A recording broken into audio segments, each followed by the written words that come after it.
563페이지요. 옛날에 추석 때 좀 추웠잖아요. 네, 옛날엔 추웠어. 요즘 따뜻해요. 더워요, 더워요. 제가 어릴 때 기억은 추석 때면 늘 새옷을 입는 기억이 남아있는데 설날 때 새옷 입고 추석 때 새옷 입고 저도 그랬습니다. 네, 그랬었습니까? 다 그랬지. 다 그랬지. 다 그랬지. 그랬군요. 그리고 고향에 가가지고 대나무 밭 속에서 감 따먹는 그 감주스 먹는 게 기억이 나요. 대나무 밭에 감나무가 있어가지고 그 우리 살던 집 그 앞에 그 대나무 밭이 있어요. 감나무가 몇 그루 있어가지고 가면은 이 대나무 밭에서 감주스 먹고 그랬어요. 지금 가보니까 조그만하게 그렇더라고. 자, 33번 경문이에요. 563페이지. 자, 개정의 사막으로 육바라밀을 거두어 드린다. 이게 중요해요.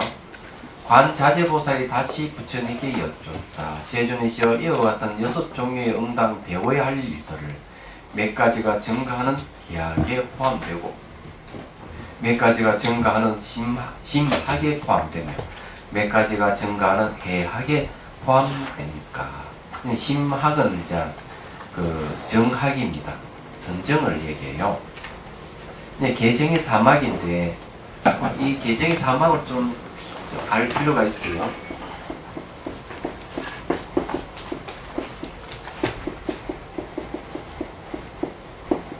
이건 정을 갖다 심학이라고 되어 있죠. 심학. 이제 개학 이거는 이제 해학이죠. 이렇게 되어 있는데 이 개정의 개는 이제 도덕성입니다. 요거는 이제 사마타 수행에서 얻는 선정을 이야기하고, 요건 이파사나 수행에서 얻는 지혜를 얘기해요. 이 부처님 가르침은 이 개정의 사막에서 벗어나는 게 없습니다. 이 불법은 개정의 사막에서 안 벗어나요. 그래서 8만 대장경을 얘기하면 개정의 사막이에요. 수행도 개정의 사막이고, 이론과 실천이 딱 부합하는 거죠. 개정의 사막이 매우 중요하다는 거죠. 간단하게 이제 얘기를 하면은, 개로 말미암아 선정이 일어나고 선정으로 말미암아 지혜가 생긴다 하고 경전에서 다 이구동성으로 얘기를 하고 있습니다.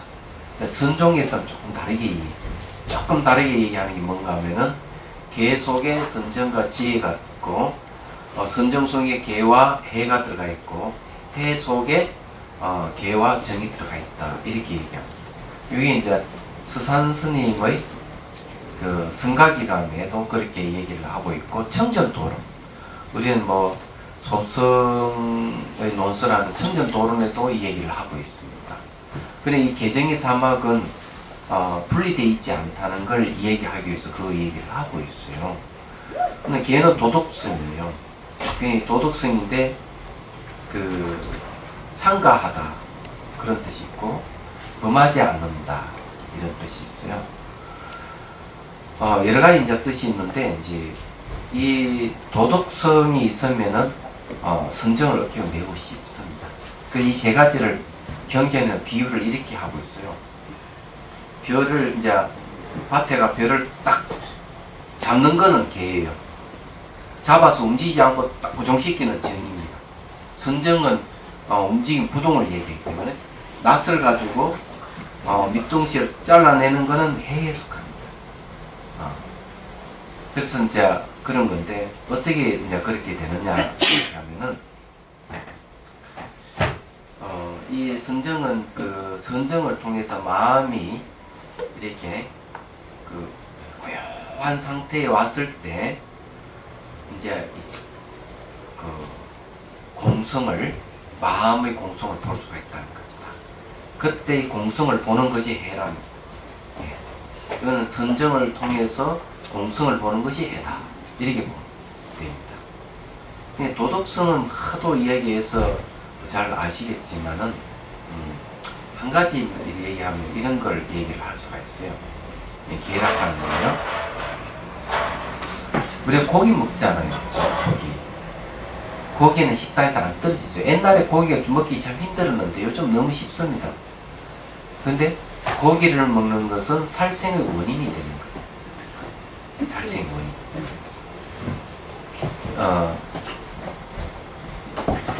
그래서 이제 대성계율에는 이 법망경 보살개품에도 고기 먹지 말라고 딱 나와 있어요.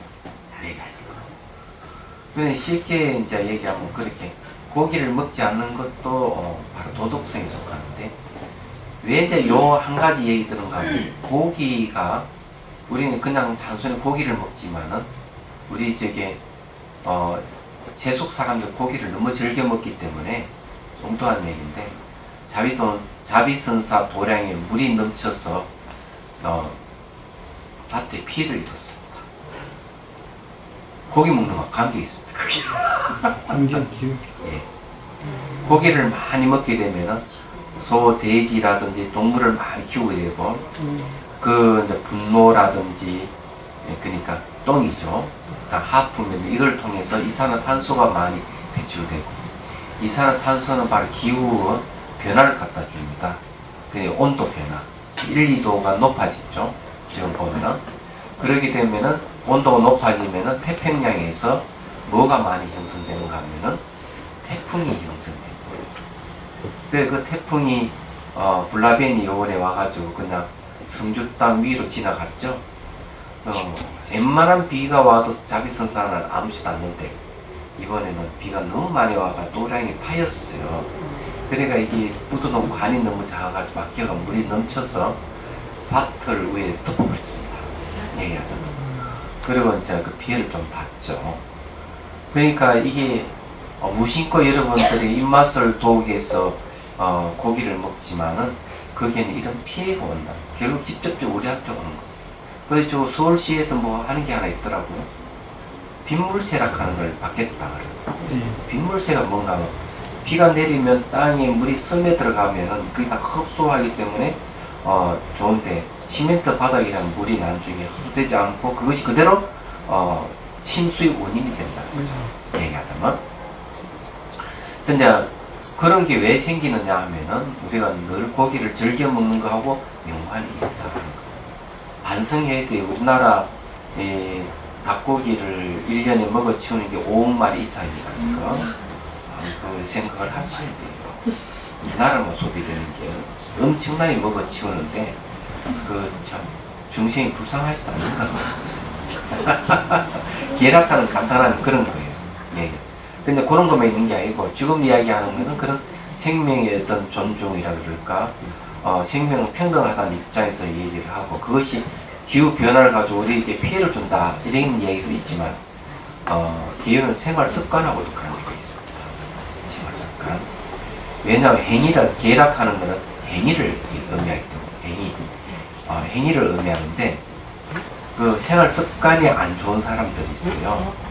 이런 사람들은 고쳐야 돼요. 제 속에 그 계율이라 하는 여러 가지 있잖아요. 여러 가지 뭐 집안에 시집을 보니까 시어머니가 안 사놓고 우리 집안에 법도고 이렇고 저렇고 그 법도가 계율입니다. 얘기하자면. 근데 이제 그 수행에서 말하는 계율은 기본적으로 신도 5개가 있죠. 살도, 음망주, 이거 드시고요. 살생하지 마라, 도둑질 하지 마라, 사탕 음행하지 마라, 거짓말 하지 마라, 술을 마시지 마라. 이게죠. 근데 이걸 잘 보면은 뭘로 이루어지냐면 전부 다 인과로 이루어졌어요. 인과로. 내가 한 행위는 반드시 그 결과를 가져온다는 게 계율의 특성이에요. 얘기하자면. 술을 마시게 되잖아요.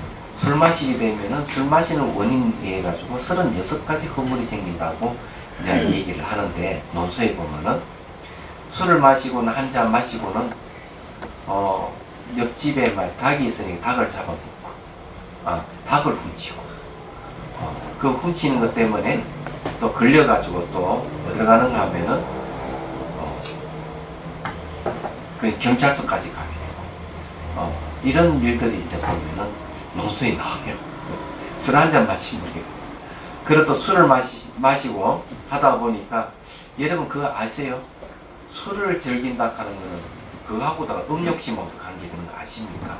주세요. 그럼 TV에 딱 보니까 남녀가 그 술을 안 마실 때는 서로 싫어하는데 술 한 잔 딱 들으면 서로 좋아하는 마음이 생긴다니. 자기를 잊어버리니까. 그게 이제 벌써 술을 한 잔 마시면 보이는 게 달라지는가 봐요. 근데 그것도 이야기합니다. 술을 마시게 되면 음욕심이 발동해서 이제 이 삿된 음행이 일어나서 또 걸리는 얘기 또 이제 나오는데 이 율자에 보면 별게 다 나와요. 그래서 이게 아주 중요해요. 이거는 사마타예요. 마음을 한 대상에 집중시켜서 선정을 얻는 방법. 근데 그런 방법 말고 자비심을 일으켜서 선정을 얻는 방법도 있어요. 근데 해는 이제 마음에 고요한 상태에서 본성을 보는 것, 공성을 보는 게 해다. 이렇게 생각하시면은 그냥 이해가 될 겁니다. 그 말은 뭔가 뭐 이런 말을 할 수가 있어요. 예. 마음이 움직일 때는 마음의 본성을 못 봅니다. 그냥 선정 상태에 들어갔을 때는 마음의 본성을 볼 수가 있어요. 얘기하자면. 그래서 이 선정이 필요한 거죠.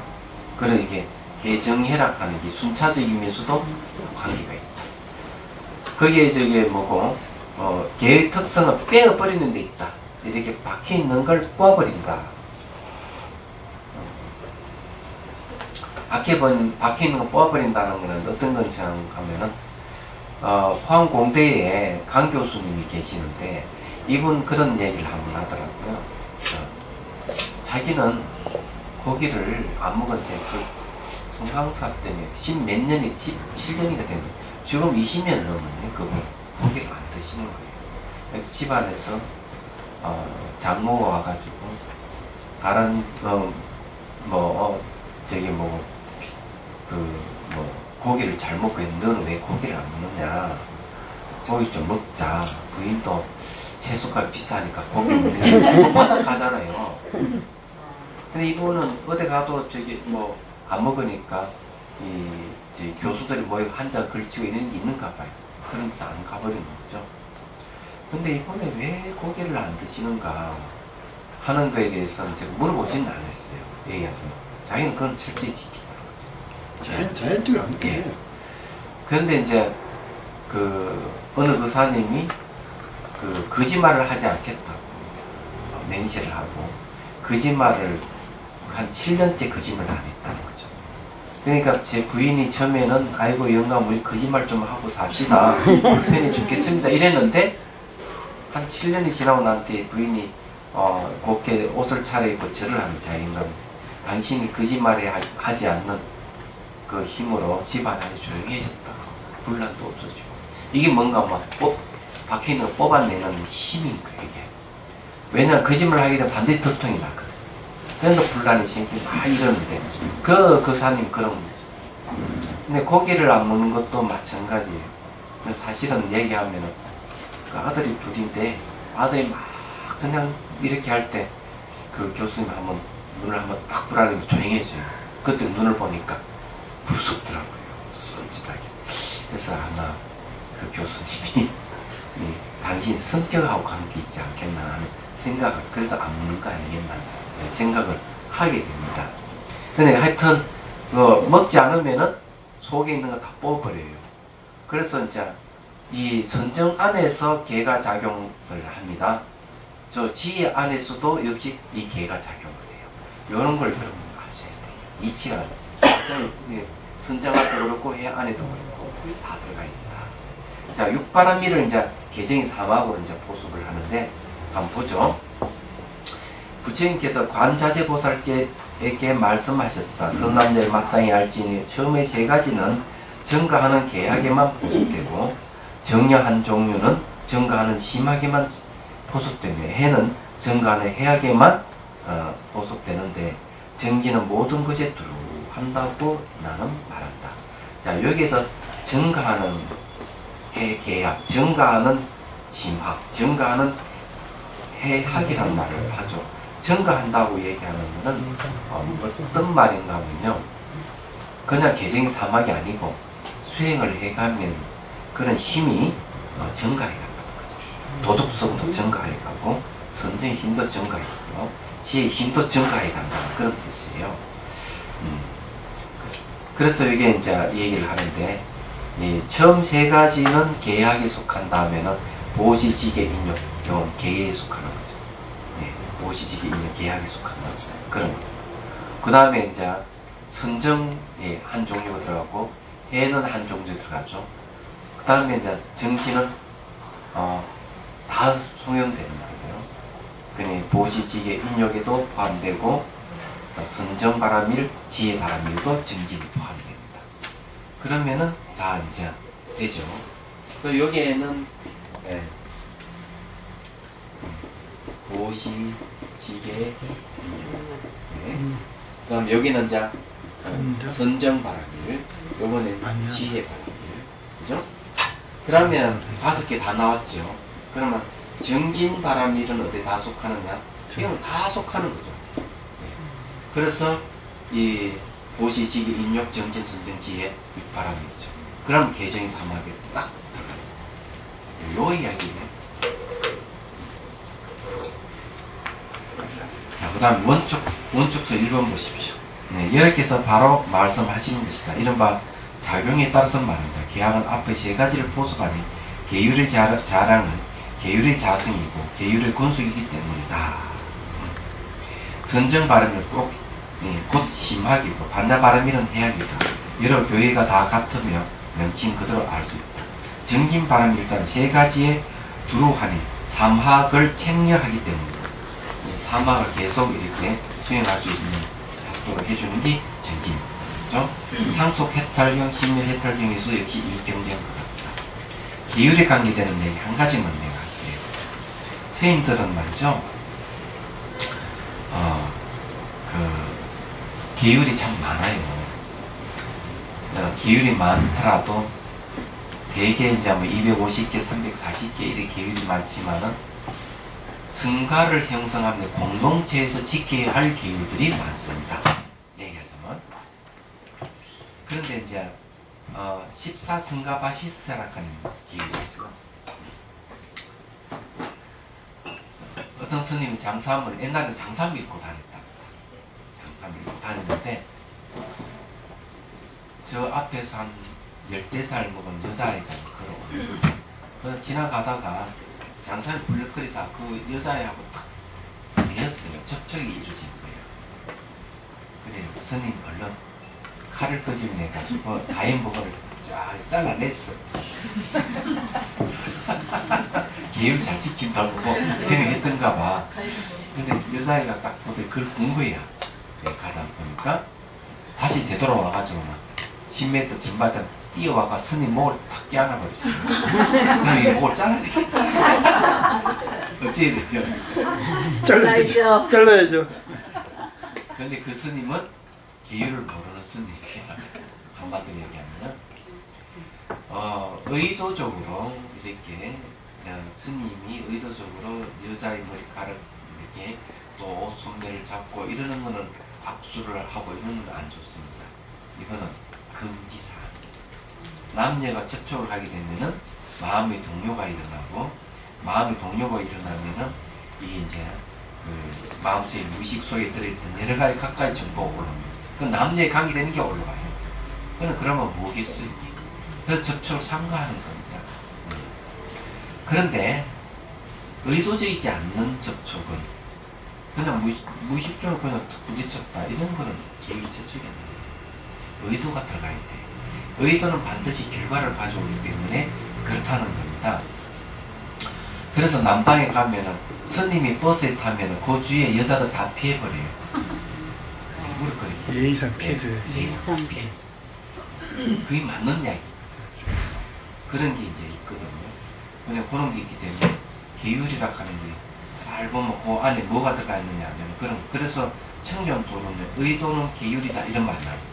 의도가 계율이에요. 그 좋은 의도는 좋은 결과를 가져오고 나쁜 의도는 나쁜 결과를 가져오기 때문에 의도는 계율이다 하는 얘기가 나옵니다. 그럼 생각이 또 하나 있는 거예요. 부부싸움을 막 해가지고 부인이 보따리 사러 친정집에 간다고 간 거야. 언덕을 탁 넘어가는데 스님이 한 번 더 올라오시는데 되게 잘생겼어. 이 부인이 내가 친정집에 가지만 내가 저 스님 한번 꼬셔봐야 되겠다 또 생각을 한 거야. 이 청전도론이 나오는 거야. 그래서 얼른 자 스님 가가지고 이제 웃으면서 애교를 떨면서 유혹을 했어요. 유혹을 했는데 실패를 봤어. 실패를 보고 결국 이 부인은 스님을 못 꼬신 거야. 그러니까 뒤에 이제 남편이 올라와 이러이러한 여자를 보지 못했느냐. 스님이 말이 걸작이에요.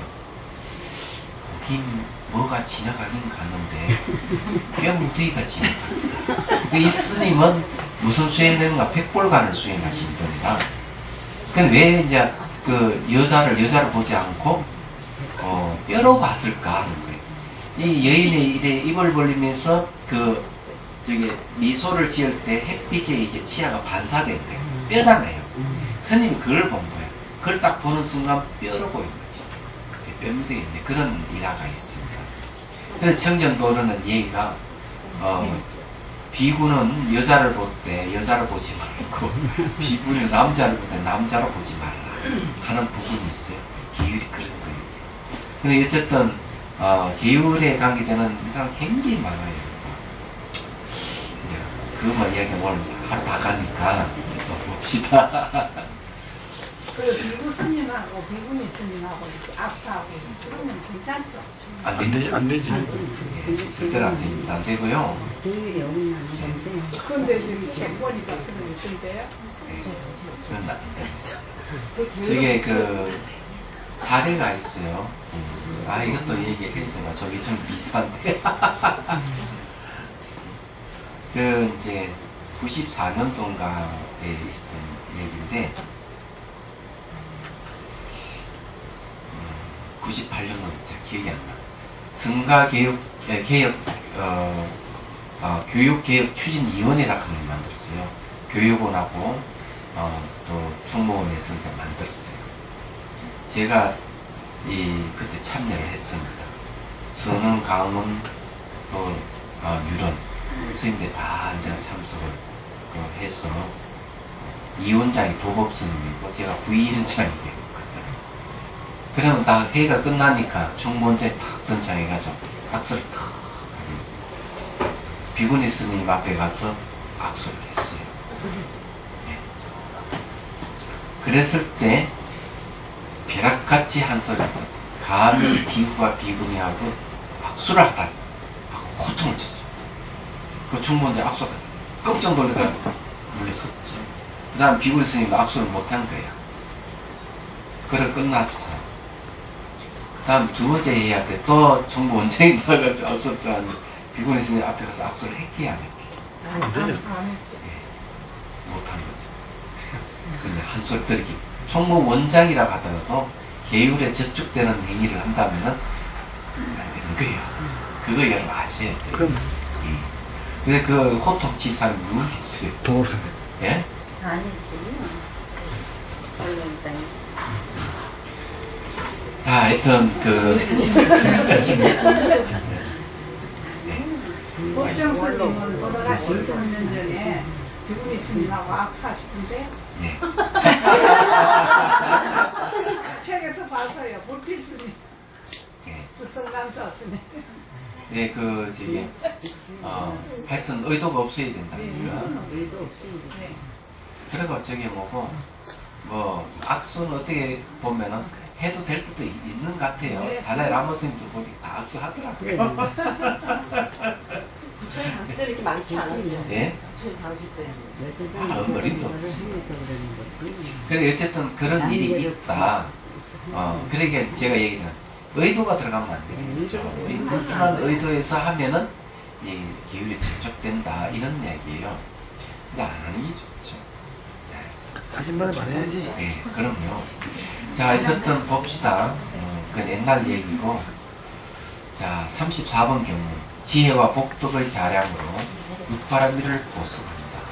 이제 요거는 또 재밌죠. 앞에는 육바라밀을 개정 사막으로 이렇게 딱 했는데, 여기에는, 복덕과 지혜로서 이제 육바라밀을 이제 보습하는 거예요. 관자재보살이 다시 부처님께 여쭈었다. 세존의 시여 이와 같은 6가지의 배워야 할 일들은 몇 가지가 복덕의 자랑이 포섭되고 몇 가지가 지혜의 자랑이 포섭됩니까? 자랑이라 하는 말은요, 이거는 뭐라는 말은요, 그 주에도 그런 말이 나왔어요. 준비, 소재, 재료, 수행의 근본이 되는 성건, 공덕, 이런 말을 쓰고 있는데, 그냥 한자 풀이에 하자면요, 식량입니다. 식량. 내가 먼 길을 가자 하면 식량이 필요해요. 그죠? 그거 마찬가지 수행하는데 깨달음이라 하는 먼 길을 가려면 깨달을 수 있는 재료를 내가 가지고 있어야 돼요. 식량을 비축해야 돼요. 그래 그 두 가지 지혜고 지혜와 복덕이에요. 얘기하자면 지혜가 있어야만이 번뇌를 뿌리를 잘라가면서 번뇌를 없애가면서 앞으로 나가죠. 그러니까 잡초가 무상한 밀림지대를 간다면은 칼을 갖다 잡초를 베어가며 길을 만들어 가잖아요. 이때 칼의 역할하는 게 지혜입니다. 번뇌라 하는 잡초를 없애가는 거죠. 얘기하자면. 근데 복덕이라 하는 거는 뭘 얘기하는가면은, 복덕은 관계성이에요. 네. 복이라 하는 거는 개개인이 서로 소통될 때 복이라고 합니다. 그렇지만 덕이라고 했을 때는요, 개인과 사회 또는 개인과 자연, 이게 이제 소통되는 걸 덕이라고 해요. 그럼 뭘로 소통하느냐 하면은 착함을, 선으로, 착함으로 소통하는 걸 얘기를 합니다. 그래서 그 붙여서 복덕이라고 그래요. 그럼 예를 들어서 얘기하면은, 옛날 그런 얘기 있죠. 어느 만석군 부자가 내 땅을 밟고 있는 이들은 굶주리는 사람이 없어야 된다. 이런 말을 합니다. 경주 최부자. 예? 경주 최부자. 최부자입니까? 그래서 가뭄이 들고 이러더라도 항상 자기 땅을 밟고 있는 사람에게 늘 이렇게 베풀고 이랬단 말이에요. 그러니까 그 집 손자가 지나갈 때 마을 사람들이 뭐라 그랬겠어요? 아이고 도련님 어디 가십니까? 인사를 도련이 생각해. 그게 이제 덕이라. 그게 이게 옛날에는 그걸 갖다가 이 큰 덕자잖아요. 주인되는 이. 근데 이걸 얻을 덕자하고 같이 썼습니다. 네. 서로 통한다는 거죠. 그래서 내가 상대에게 이익을 내가 얻었다. 그러면 저분 덕이 있으신 분이야. 이렇게 얘기해요.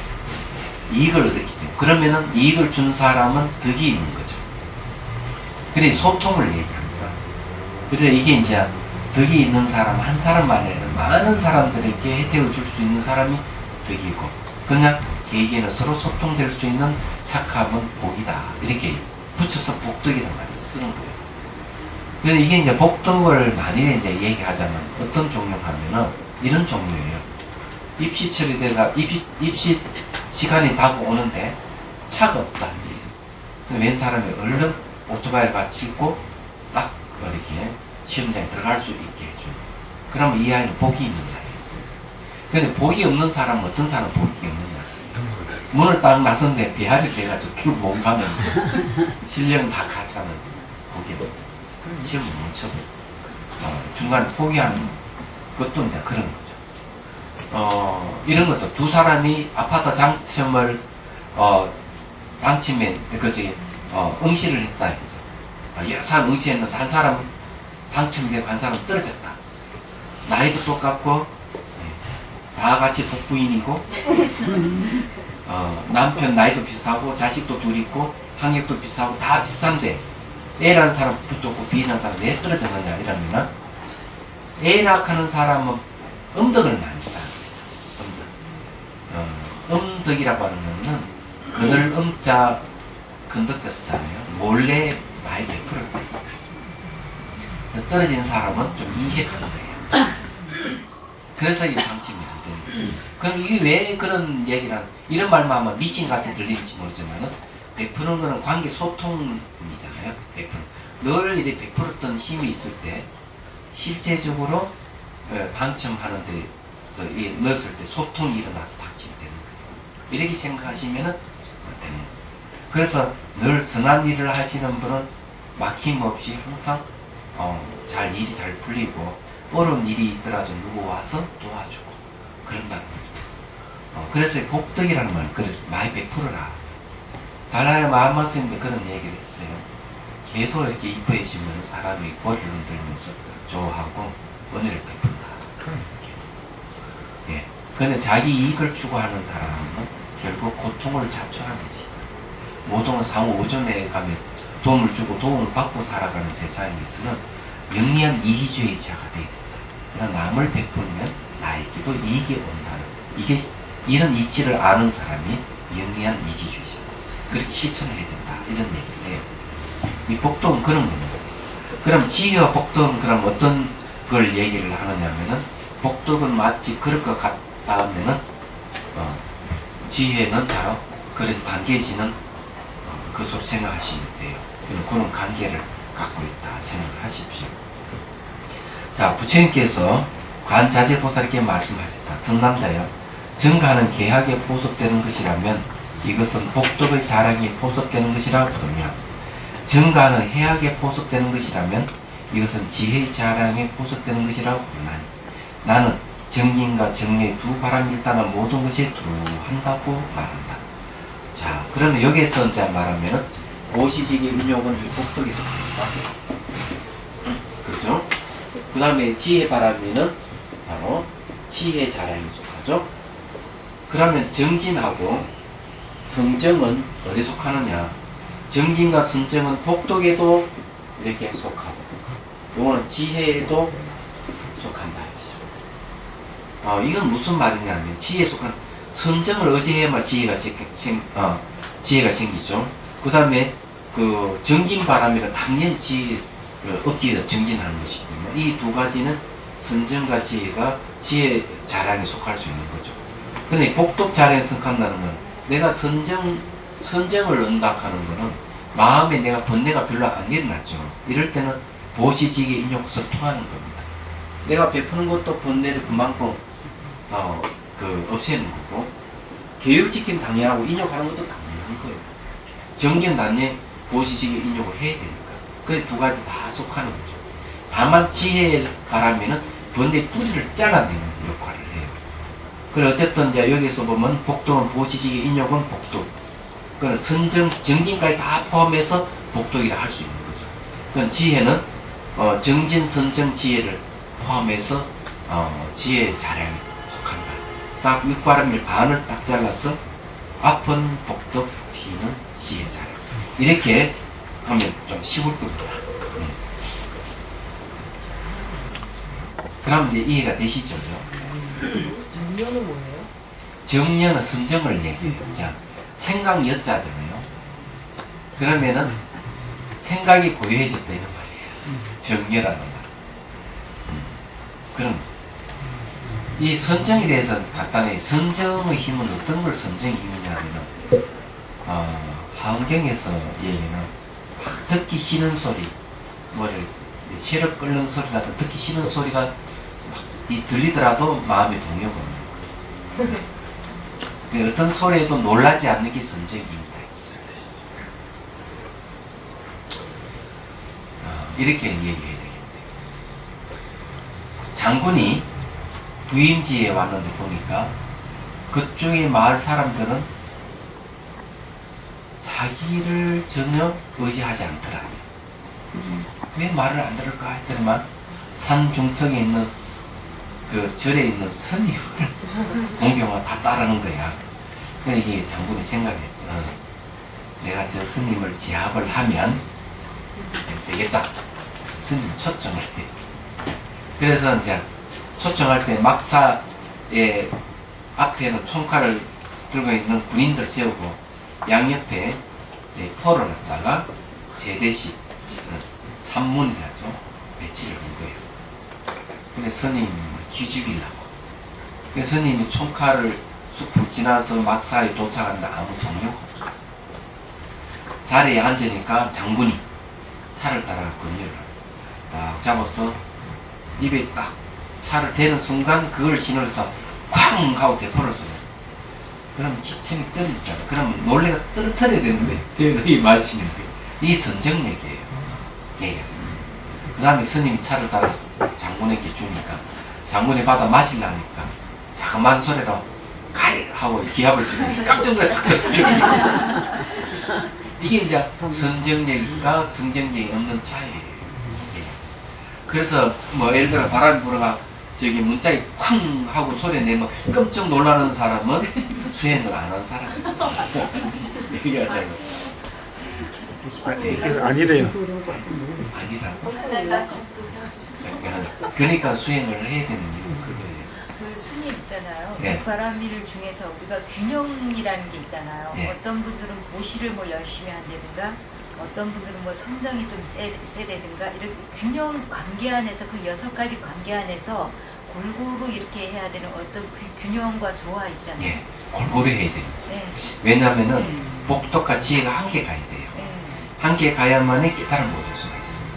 그냥 지혜만 치우치면은 지혜를 치우친다 하는 공성만 보는 지혜 수행을 하는 거는 수준이 낮은 단계에서 더 이상 못 간다. 개소리.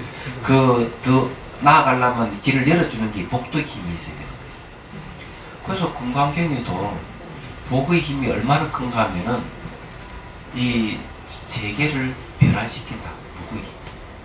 예. 그 법계 통합을 해보면 법계를 이 변화시킬 수 있는 힘이 복에서 복은 베푸는 데서 사회가 서로 베풀고 이러면 사회가 안정이 되고 좋아지는 이유가 그거예요. 굉장한 거예요. 복의 힘이. 그건 지혜가 없으면 곤란한 게 복덕은 쌓았는데 복도 어리석을 치자부터 치복이라 하는 데 쓰더라고. 나도 이제 몇 년 전에 그걸 알았는데 치복이 뭔가 했더니 어리석을 지혜가 없는 거죠. 지혜가 없이 복을 많이 산 사람은 축생으로 태어날 가능성도 있다. 지혜가 없어가지고. 그러니까 축생은 태어났는데 그 축생이 죽을 때까지 구강하는 거예요. 애완견. 네? 애완견. 뭐? 애완견. 애완견, 네, 애완견 같이. 또 저기 코끼리도 그런 경우도 있고, 예. 그런 게 있기 때문에 그게 아주 주의해야 된다. 얘기하잖아요. 그래서 복을 짓더라도 지혜가 있어야 된다. 그렇지 않으면 안 된다. 그래서 지금 누구야? 제가 송강 살 때 강주에서 송강 들어갈 때 이제 운전기사 그런 얘기예요. 제가 한 달에 한 번 이 동료들하고 봉사활동을 할 때 어떨 때 죽어도 하기 싫다. 왜 그런지 선생님 좀 말해 주십시오. 분명히 착한 일하고 좋은 일인데 왜 죽어도 봉사하기 싫은지를 잘 모르겠습니다. 제가 2가지를 얘기를 했어요. 첫 번째는 뭔가 베풀면 반드시 돌아옵니다. 인과의 이치가 이 이치로서는 알아야 되고, 두 번째는 베푸는 주체가 본래 없음을 알아요. 내 베푸는 주체가 있으면 베풀 수가 없다. 얘기하자면 그래서 내가 베푼다 하는 것은 관계 속에서 내가 있고 너가 있다 있기 때문에 고정불면의 자아라는 걸 존재하지 않는다는 걸 의미합니다. 그래서 베풀어도 베푸는 주체가 없다 하는 걸 명확하게 알고 베풀어요. 이 얘기를 해줬어요. 그러면은 싫어하는 마음이 없을 것이다. 싫어하는 마음은 내락하는 게 내시였기 때문에 싫어하는 마음이 생기고, 또 하나는 뭔가 하면 내가 베풀면 그만 대가를 바라는 마음이 있기 때문에 아무리 베풀어 대가가 없으면 싫어하는 마음이 생기기 때문에, 그래서 이 2가지를 명심을 하면은 충분히 할 수 있고, 그럼 여기에는 뭐가 지혜냐 하면은요, 그냥 베푸는 복도에 속하지만은 베푸는 주체가 없다고 아는 것을 지혜라고 합니다. 근데 이 복은 항상 지혜가 있어야 돼요. 지혜는 또 복이 있어야 돼요. 그래서 옛날에 어느 선사가 깨달음을 얻었어. 법상에서 법문하려는 게 몇 사람이 안 왔어. 도인인데 법문 들으러 온 사람이 없으니까. 그러니까 이 선사가 그 다음 어떻게 하는가 하면 이 쌀을 이 바닥에 휙 뿌려요. 예, 그러니까 참새가 왔죠. 참새. 20년 후에 되니까 구름같이 사람이 몰려요. 참새가 또. 예, 참새가 다시 환생해서 인간을 맞을지도 모르는 일이, 이게 복을 짓는 것이죠. 그리고 이 복의 힘을 해가지고 엄청나게 그걸 한 사람이 있어요. 도움을 주는 분이 있어요.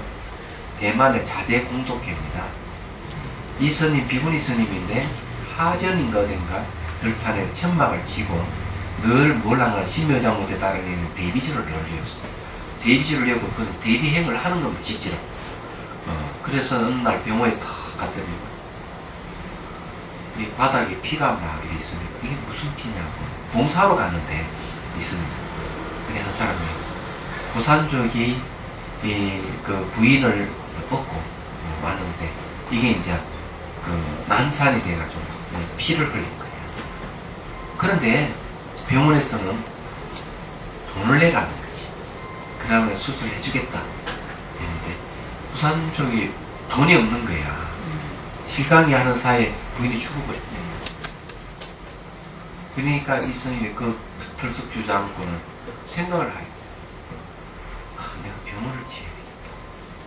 그러고는 이제 화주를 하기 시작. 10원, 20원 다 화주를 해가지고 병원을 지어요. 병원을 짓는데 전부 다 무료예요. 자원봉사, 의사, 간호사 다 자원봉사예요. 그리고 먼저 환자 오면 수술부터 먼저. 예. 돈 많은 사람 돈 주면 받아요. 안 주면 뭐 안 받겠지만은 주면 받고 안 주면 안 받는 시스템이에요. 가난한 사람은 안 받아요. 그리고 이제 어떤 그 대만 전역에 어떤 병원이든지 거기에 가서 봉사했다는 봉사증을 늘 붙여놓는데 그럴 정도로 유명해진 거예요. 그리고 또 대학도 간호대학이 설립도 하게 되고. 그래서 거기에는 그 스님이 하는 일은 일이라 하는 건 법문하고 그냥 밭에 일하고 그거밖에 없어요. 왜냐하면 회원만 해도 200만 명이 넘는다는 거죠. 그래서 중국에 그 홍수가 났을 때 집을 뭐 수백 채를 지었다고 집을 지주고 얘기해서 그러죠. 그런 일을 해요. 그래서 대만에는 유명한 분이라면 그 비구니 스님 이름이 반드시 올라갑니다. 그때는 정계 인물 한 명, 스님 그러면 그 스님이 들어가고 이런 식으로 해서 3명 항상 뽑다면 그 스님이 늘 등장할 정도로 아주 유명합니다. 자제 공독해라. 근데 가봤는데 포수가 대단하더라고요. 비구니 스님이. 그런데 그런 게 있는데 바로 그게 복도의 힘입니다.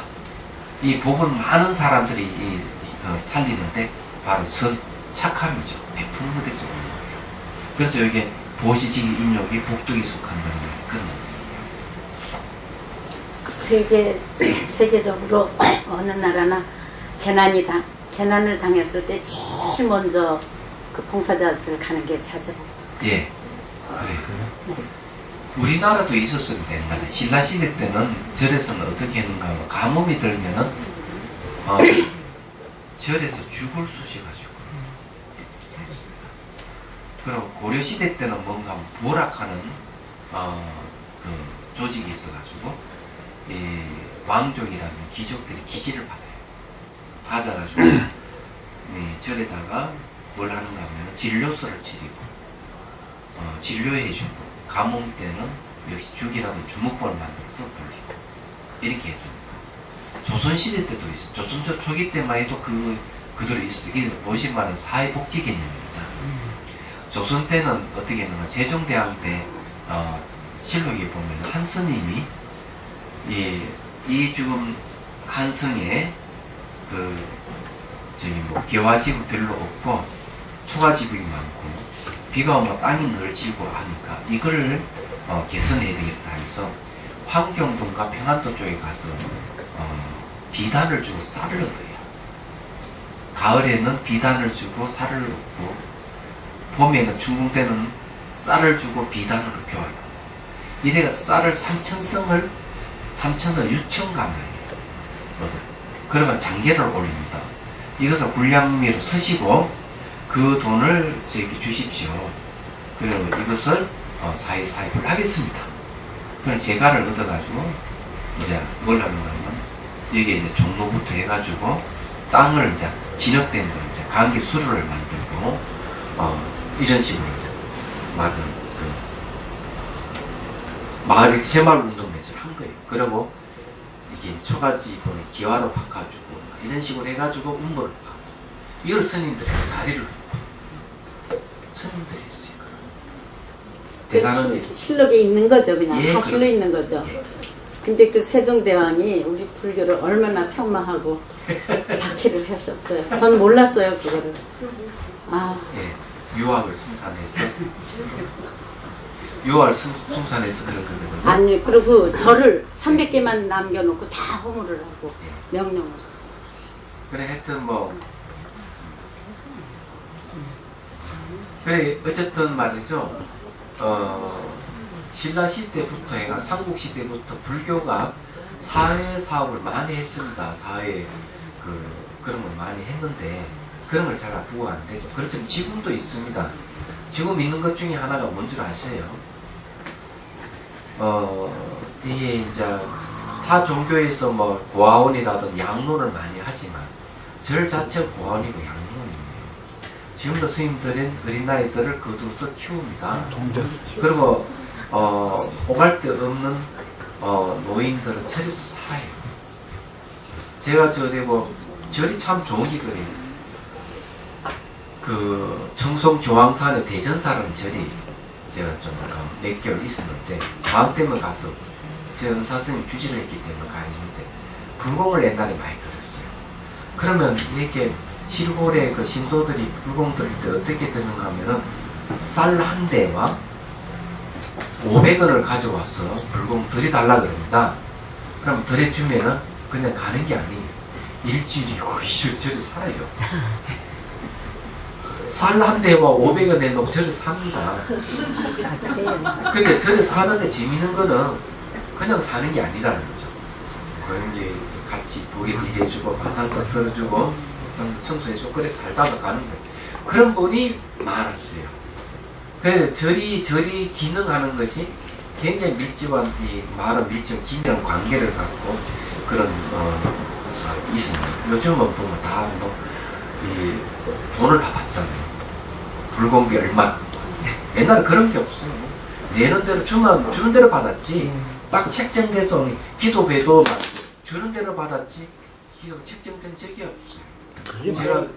그게 맞습니다. 제가 맞아요. 출가할 때 네. 안 했죠. 사회가 달라지면 옛날에는 그랬어요. 그러니까는 이제 공부를 합시다. 자, 원칙서 읽어보십시오. 이것은 여러께서 바로 말씀하시는 것이다. 이른바 육바람일다 가운데 앞에 세 가지는 복덕이고 나중에 하나는 지혜이며 나머지 두 가지는 두 가지 자력이 통한다. 이 경계의 뜻을 해석하면 유가사지론 제36권과 같다. 그 논수에서는 다음같이 나온다. 무엇이 복덕이 되는가? 이른바 보시지기 인도의 세 가지 바람일다이다. 무엇이 지혜가 되는가? 여섯 번째 반야 바람일다이다. 정진과 정리의 바람일다는 두 가지 통한다. 만약 정진 바람일다에 의지해서 보시지기의 인욕과 네 가지 한량없는 마음을 닦으면 복덕이 부분이라고 이름한다. 만일 정진 바람일다에 의지해서 들어서 이루는 지혜, 사유해서 이루는 지혜, 닦아서 이루는 지혜와 온등의 훌륭한 방편을 익히는 것은 지혜의 부분이라고 이름합니다. 여러분 여기 들어서 사유해서 닦아서 이룬 지혜, 문사수죠. 이 잘 기억을 해야 돼요.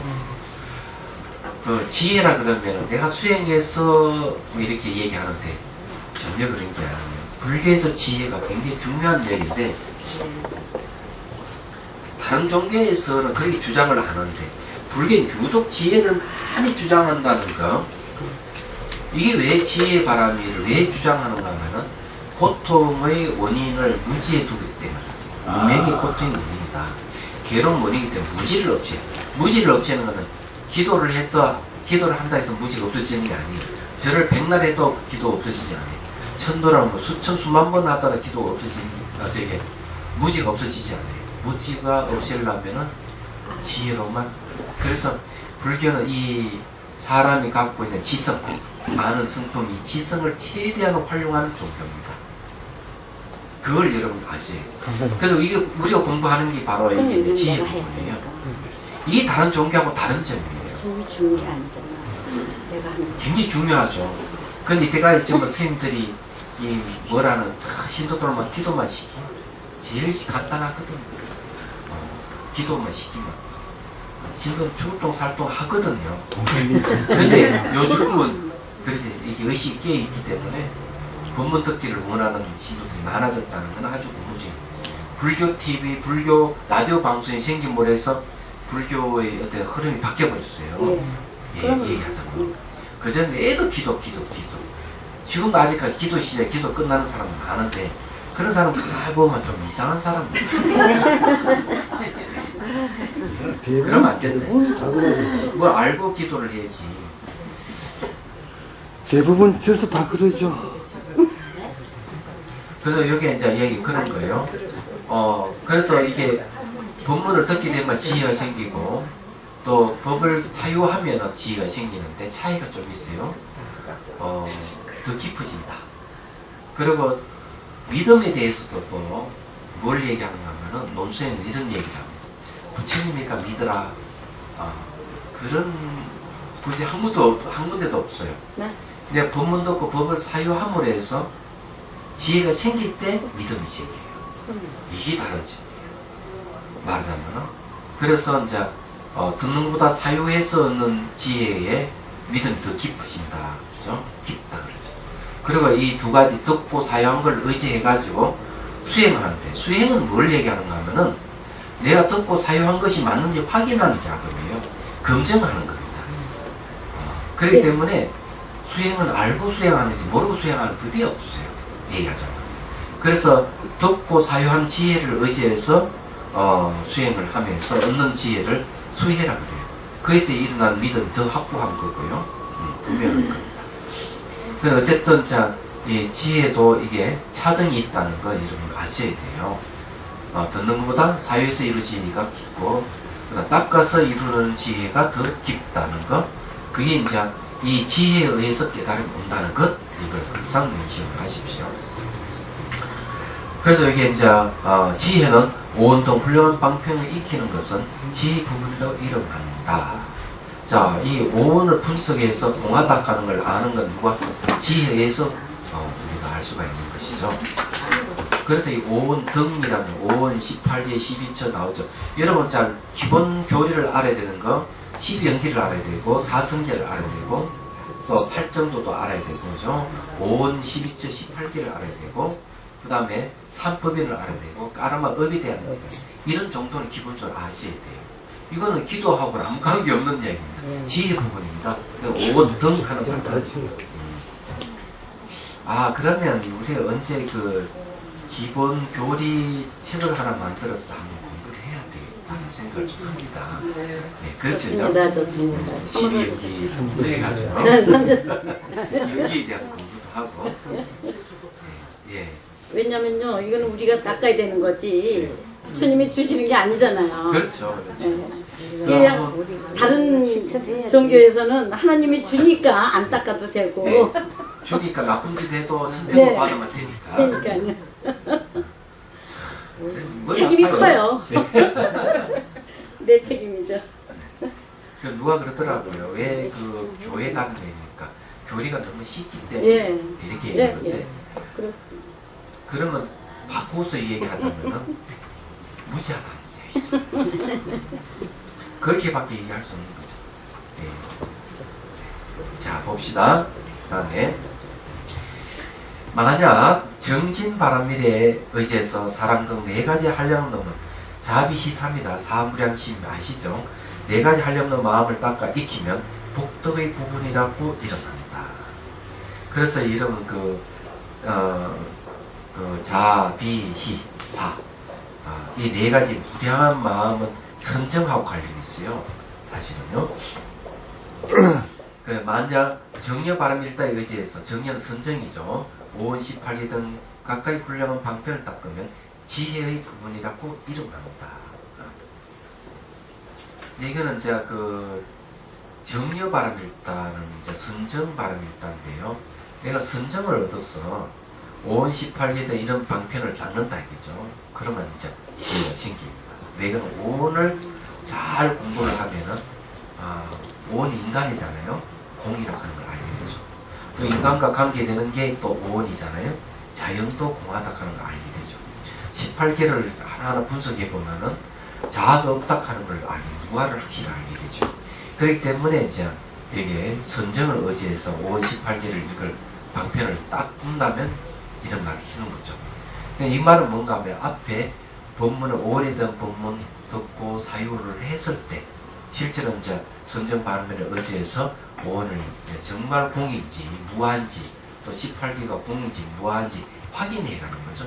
확인됐을 때 오는 지혜가 여기는 수해에 속합니다. 그리고는 수해를 얘기해요. 보살 지시론 제1권, 보살 성계경 제2권, 세천의 섭대성론 제6권, 진제역본의 섭대성문석 제8권의 내용도 대체로 육아사실론과 같다.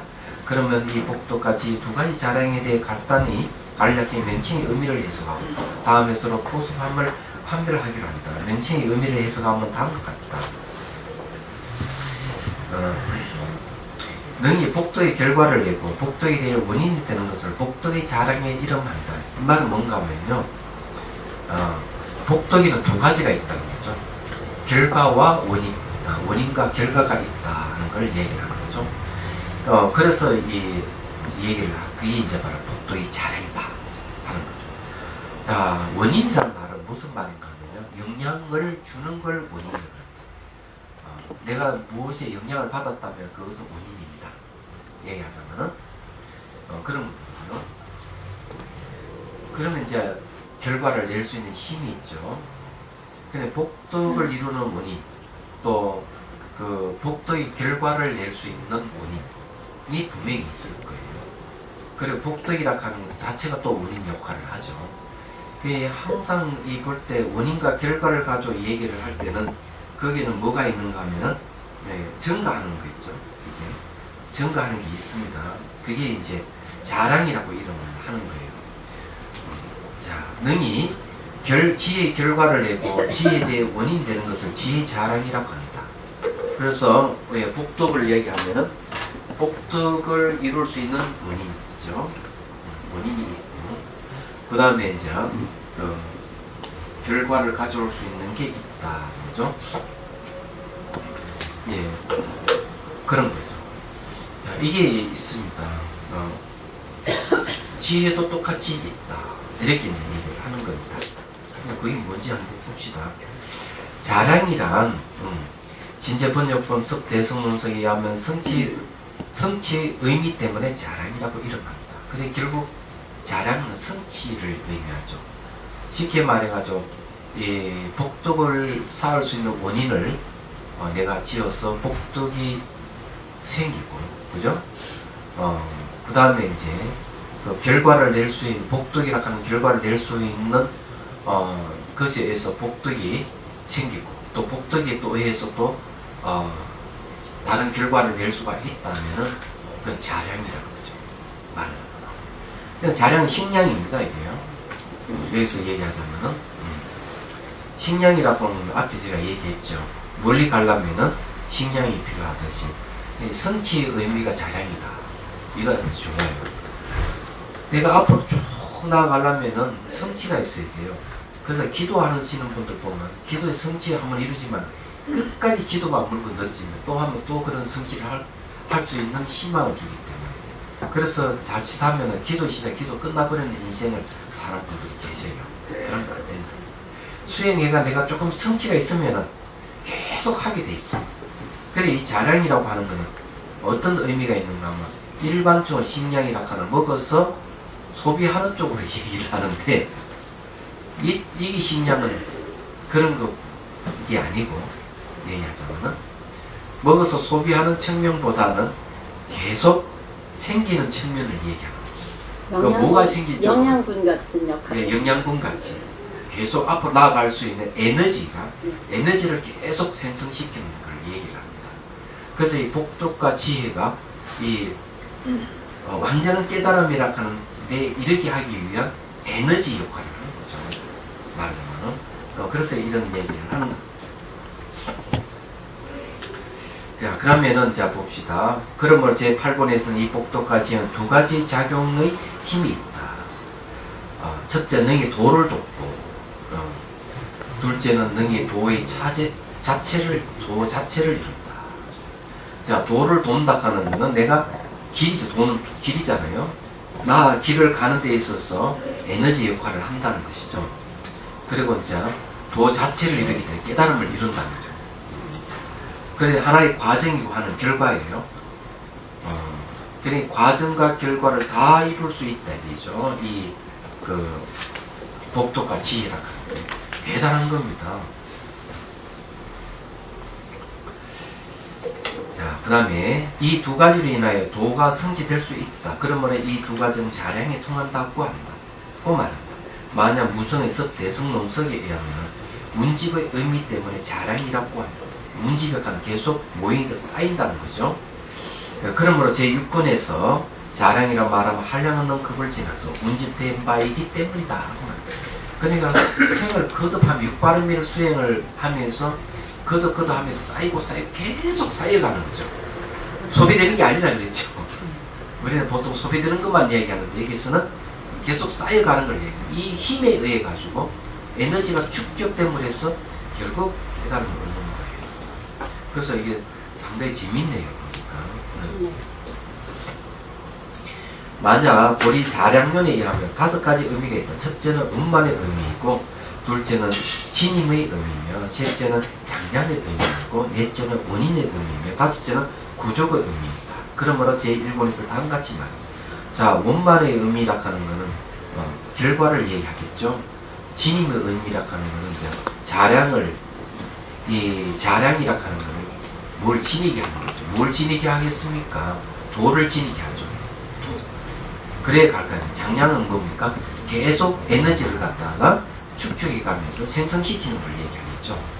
그래서 이제 이 복덕과 지혜가 점점점 커져가는 거 아니겠습니까? 넷째 원인이라고 하는 거는 결국 깨달은 결과를 가져온다는 거죠. 부족한다 하는 것은 뭔가 하면은 기본에 내가 얻었던 것을 얻으려고 하는 걸 점점점 갖추어간다는 그런 뜻이 있는 거겠죠. 그러면 결과서 수행하는 데서 여러 가지 조건인데 조건을 계속 갖추어갈 수 있는 힘이 돼주는 이 자량이다 이런 말이죠. 내 복덕과 지혜의 자량이 있다면은 결국 내가 완전한 깨달음을 얻을 수 있는 여러 가지 조건을 갖추게 될 수 있다. 이런 뜻으로 해석이 됩니다. 제가 보기에는 맞는지 봅시다. 그러므로 제1권에서 다음같이 말합니다. 자량이나 운만의 의미다. 이게 능히 보리를 운만하게 하기 때문이다. 제가 결과를 했죠. 깨달음을, 보리는 깨달음이잖아요. 그러면 깨달음을 운만하게 한다는 거예요.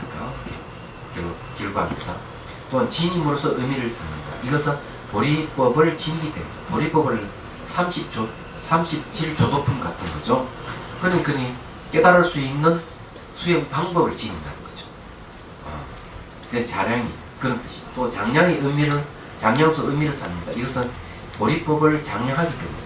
이 말은 뭔가 내가 37 보리 분법을 내가 수행을 해가면은 이놈이 점점점 힘을 키울 수 있는 거죠. 이 피아노도 계속 반복을 치면은 능숙하게 되지 않습니까? 그거 마찬가지. 37조도품 중에서 뭐가 있는가 하면 사성제도가 안에 들어가 있습니다. 말하자면은 그러면 8정도도 안에 들어가 있고요. 이런 수행이 반복하게 돼 아주 능숙하게 내가 수행해 나갈 수 있는 거죠. 그 다음에 또한 원인으로서 의미를 삼는다. 이것은 능히 보리법을 내기 때문이다. 그래 이게 뭔가 하면은 결국 보리법을 낸다. 결국 깨달음을 낼 수 있는 원인이다. 이거죠. 또한 많은 부분이 부족되는 것으로서 의미를 삼는다. 이것은 보리법을 부족하기 때문에 자량이라고 합니다. 점점 갖추어간다. 깨달음 나아가는데 조건을 갖춘다 그랬죠. 그 조건이 뭡니까? 37조도품 같은 것이죠. 근데 이건 왜 이제 공부를 해야 되는가 하면 한 가지만 해도 깨달음 못해요. 그래서 보살들은 37조도품 딱 익혀야 돼요.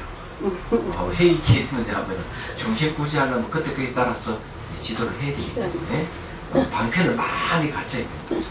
그래서 그런 거예요. 예에서는 제가 무슨 망상을 하는가 하면요, 사진 명상을 하면 사진 명상법을 하면 만들어 볼까 싶어요. 저 그 경선 대신 사진을 보고 하면 어떨까 생각했는데. 아니 이제 그런 것도 있겠지만은 한번 해보세요. 예. 네. 사진 명상이라고 하는 거는 이제 그 사진 찍는 것부터 무슨 시작해가지고 이제 명상이 될 수 있는 거. 사진 찍는 것도 명상이 되고 사진 걸어놓고 보물에서 또 이 명상이 될 수 있는 거. 이런 거 있죠. 예. 근데 이런 생각을 왜 했는가 하면 요즘 사진 안 찍는 사람이 없더라고요. 네. 다 할 수 있는 거예요. 3살짜리 찍어요. 그래서 제가 이론은 머릿속에 다 들어가 있어요. 저는 사진 찍을 때 뜸을 안 들이고 1초도 걸리지 않고 바로 찍습니다. 네, 그래서 예를 들어서 이제 이거 한 가지만 이거 해야 되는데 한 가지 이야기를 하죠. 다음 주 저기에 말이죠. 누가 사진을 찍는 거 좀 가르쳐 달래요. 부산에서. 그럼 가자. 거기 해군산지역은 저기 가서 받았더라고요. 그래서 내가 이 정도 풍광 같은 만 몇 장도 찍으면 다 찍을 것 같은데 안 물었어요. 이번 얘기는 한 석 장, 넉 장쯤 다 찍을 것 같습니다. 그래요? 스님은 몇 장 정도 찍을 것 같습니다. 이 정도 같으면 한 3,000장은 안 찍겠나. 깜짝 놀랐는데 자기 서너 장이 난 3,000장이 어찌해서 그렇습니까? 당신은 배웠던 구도 이상을 더 이상 사진을 못 찍지 않았냐. 나는 한 번도 구도를 배운 적이 없다. 그렇지만 나는 구도를 내가 마음대로 선정해서 찍는다. 그래서 3,000장 이상 찍을 수가 있다. 근데 희한한 건 똑같은 장소 찍으면 사실 똑같이 안 나와요. 아, 신기하더라고요. 그러면 어떤 식으로 찍으면은 3,000장 찍을 수 있느냐. 이것과 저것의 관계성을 잘 보고 그 선을 잘 연결시켜 보면은 수많은 구도가 나온다. 구도는 이렇게 쉽게 얘기해가지고 한 발짝만 옆으로 옮기기만 해도 구도가 달라지는 것이다. 이런 이치를 알아야 됩니다. 그냥 관계성을 파악해서 찍으면은 구도를 만들어가면서 창조해가면서 당신의 사진 찍을 수 있다. 그런 얘기를 해줬어요. 근데 마찬가지예요. 기본 틀이 있으면은 그 이상 발전이 없는 거. 틀이 없어야 돼요. 무한한 발전이, 장이서는 틀이 없어야 돼요. 틀 없는 걸 틀로 삼아야 돼요. 그게 중요한 거예요. 근데 이거 한 가지만 해도 사진 이론이 나왔죠, 벌써? 자, 봅시다. 그래도 요까지는 해야 되겠는데, 요, 다음에 하지.